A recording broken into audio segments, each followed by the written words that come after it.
so good afternoon, team. Really appreciate everybody coming here. Family and friends, G36, a lot of Rob's teammates. So, got the distinct pleasure of promoting Rob Hefner today to Colonel. It's a big deal. Only a small percentage of Army officers make it to this rank. I'd like to kind of recognize his family and friends that are here with us today real quick. So I've got, and if you would raise your hand, so I've got his mother, Lindy. Hey, Lindy, welcome. Father Dave. Sister Carrie. I got aunt and uncle Bill and Susan. Welcome. I got Uncle Brent Marlowe. Sir, how are you? I got Bob's best friend Brandon. Brandon, nice early. Good to see you. And I got his father Joe. And then is your mother Brenda? Is she here as well? Right there. All right, hi Brenda. Oh. And then we got some other family and friends, Bill and Terry Gross. Bill and Terry met y'all earlier. And I know we have other family members and friends here, so thank you so much for coming out. It's a big day for Rob. We sincerely appreciate you being here. You know, it's easy to kind of judge someone's character by the number of family and friends that they have at a promotion ceremony or a special event. And you can tell that for Rob, his family and his friends are important to him. And it's great that you guys can make it out for this, and I really appreciate you being here. I'm going to say a few words, and then we'll get the promotion ceremony underway. I'd like to talk about Rob's distinguished career because he has a very distinguished career. He started off as a battalion chemical officer, or USR officer, as I like to call it. Some of you may get that joke. So I'm going to say that. He did the very challenging job of recruiting company commander. He served on Joint Staff and Joint Forces Command. I don't think that command's around anymore, is it? Joint Forces Command? Yeah, maybe not. He's had field grade assignments at Fort Bragg. He's had some hard jobs. He's with the 82nd and 18th Airborne Corps. We just talked about this. He was an Afghan combat advisor in Afghanistan, an SFAT. He was in Afghanistan about a year after I was. That was pretty cool. And then he couldn't get enough recruiting command, so he went back to be battalion commander for the Great Lakes Army Recruiting Battalion. And if you make it through 2 commands in recruiting command, I think you're doing pretty dang good, because those are hard jobs, and they've been really hard the last couple of years, right? He's also had several combat deployments to Afghanistan, including being awarded the Purple Heart, not an award that you want, and a combat action medal. So he's a seasoned warrior in my book for sure. And Rob has obviously done very well for the Army to choose him to be promoted to full Colonel 06. This rank is not easy to obtain. It's even harder in the smaller branches, such as the Chemical Corps. It gets real small toward the top. I'd like to kind of talk about the importance of the Colonel rank real quick. So active duty only promotes about half the eligible population to 06. It's about 50%. And only about 2% of the Army officer population is in the rank of 06. So Rob is essentially going to outrank 98% of the Army here pretty soon. So no pressure. And as colonels, we have the somewhat challenging task and responsibility to translate general officers' ideas and concepts into viable guidance for our subordinates. And I can tell you right now from firsthand experience, that is not easy. I probably screwed that up quite a bit. In fact, the team here has probably seen me screw that up. But I'm confident that Rob will be able to carry out that responsibility. I can personally attest to Rob's leadership. People who know him know he has a calm demeanor, which is important for an Army officer, an Army leader. And his willingness to attack any task I've given him. So if I told him, hey Rob, do you mind doing this? Will you travel over to Kuwait and Jordan and do a bunch of force protection assessments, which you're not trained to do? Yes, sir, I'll do that. And he didn't ask me why, he didn't complain about it. Because that's the kind of person he is. He works very hard, and it's been a true pleasure, Rob, having you as part of our team this past year. Hate that I have to go and not be here for the rest of your time here, but I know you're going to do great things. And you are going to continue to lead our Army soldiers and do amazing things. So thank you for that. So I've spoken enough. So without further ado, if we could get the family to come up, and we're gonna promote this young man to colonel. So y'all come on up and pick it up.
Publish the orders. Attention orders. The President of the United States has reposed special trust and confidence in the patriotism, valor, fidelity, and abilities of Robert D. Hefner. In view of these qualities and his demonstrated potential for increased responsibility, he is therefore promoted in the United States Army from Lieutenant Colonel to Colonel with an effective date of 01 May 2025 by order of the Secretary of the Army.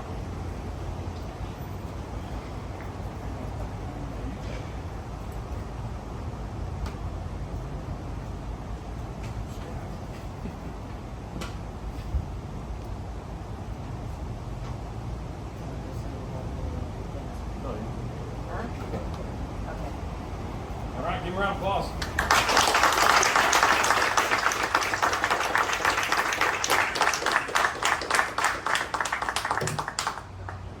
So, a lot of you have started with me or know me, so I have to have this in my hand to one, keep me on topic and task, and also limit my four-letter words. So, we'll do that. First off, Colonel Sheffield, I appreciate you doing this. It means a lot to me. It's a big day. Appreciate it. Also appreciate, yourself, Colonel Kramer and Jason swiping right on me in A2 Marketplace and choosing me over 4 other chemical officers. So thank you for that. Not here today, but Coach Kemp passed away 2 years ago. I have to say thank you to him. If it wasn't for him, I wouldn't be here. In high school, he asked me, "Hey, fill out this ROTC scholarship." I said, "No, I don't want to join the Army." He said, "What do you want to do?" I said, "Be a cop." And he goes, took the scholarship, pulled it up, slapped me on the back of the head, said, "Fill out the damn scholarship." And I said, "Okay."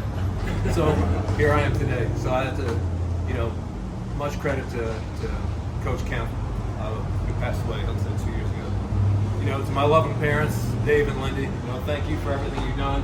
If it wasn't for you making at least 2 kind of lapse of judgments in your life, I wouldn't be here. So thank you for that. I'll definitely say thank you for all the effort, time, and resources you put in me, and making sure my career got to this point.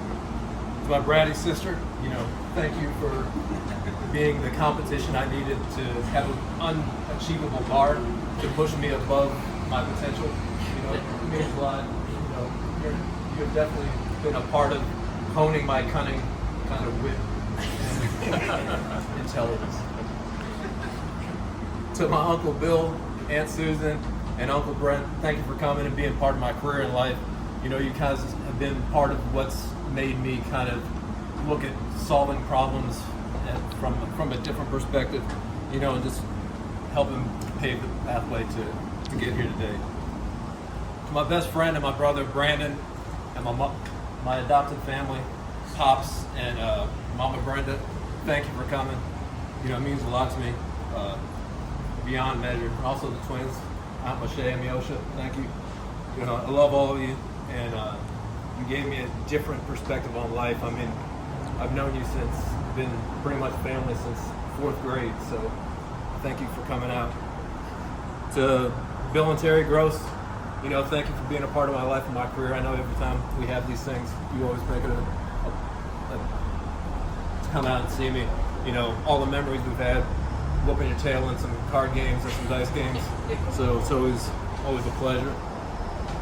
Alex, thank you for coming out and doing this. It means a lot to me. I've known you since you were 2.5, 3 years old, and best friends with your dad in the Army. Right now you're in the Army Reserve.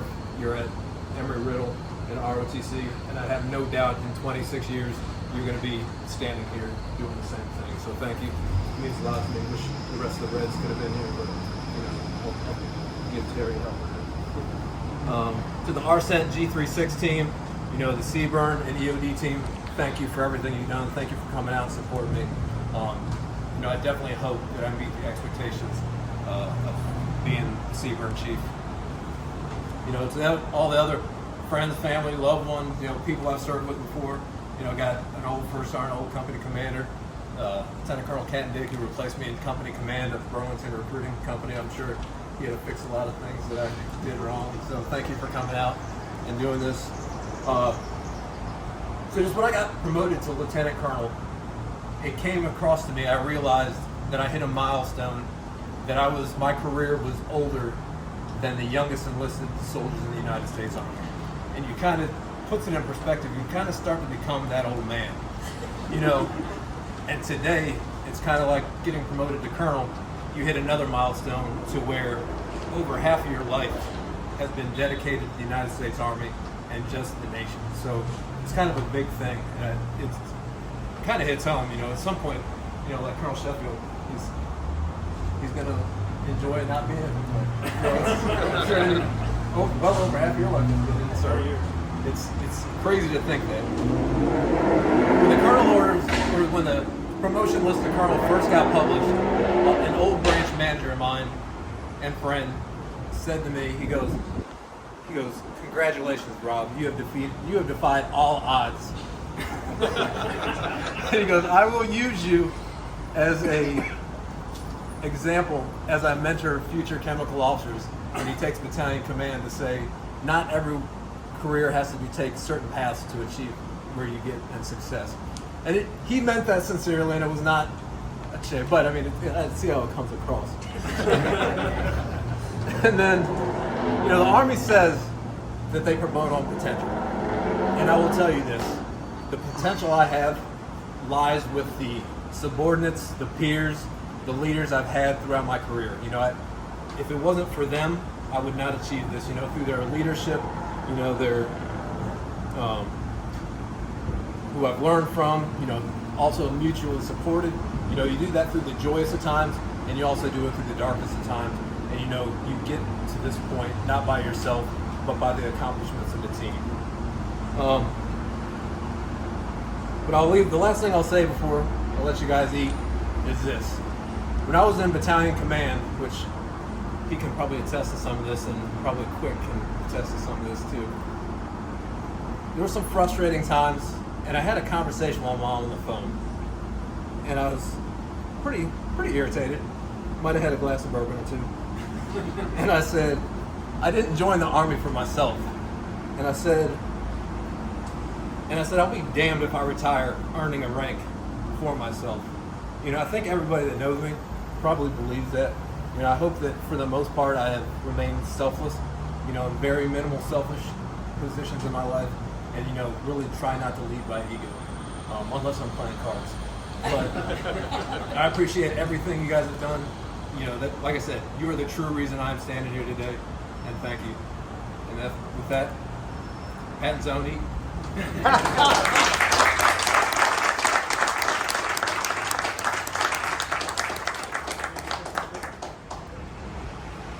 and if you want pictures, we'll be standing over to get pictures.